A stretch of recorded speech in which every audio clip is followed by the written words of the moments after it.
দীপান্দিতা ডেকা ৰাতি 1টা বজাত ষ্টেজত উঠি এটা গান গোৱাৰ লগে লগে আমাৰ পাব্লিকৰ ক্ৰাউড।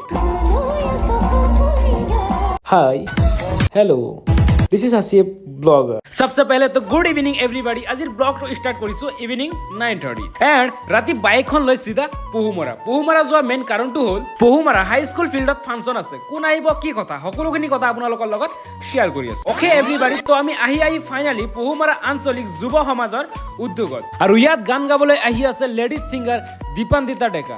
ৰাতি 12টা হ'বলৈ হ'ল, এতিয়ালৈকে দীপান্দিতা ফাংচনলৈ অহাই নাই।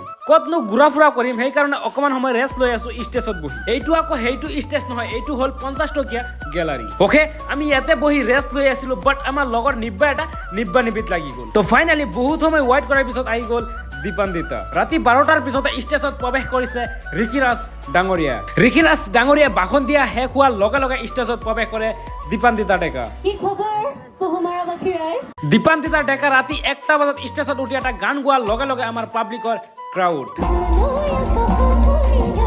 ক্ৰাউডটো হ'বই, বিকজ ছিংগাৰটো ইমান ধুনীয়া আৰু ছিংগাৰটোৰ জুচ অ' মাই গড নেক্সট লেভেল। এইবিলাক চোৱাৰ পিছত গাত নিজে এনাৰ্জি বাঢ়ি যায়। অ'কে, তো thank you so' much for ৱাচিং দিছ ভিডিঅ'। আপোনালোকে ভিডিঅ'টো ক'ৰ পৰা চাই আছে, ভিডিঅ'টো চাই কেনেকুৱা লাগিছে কমেণ্ট কৰি জনাবলৈ নাপাহৰিব।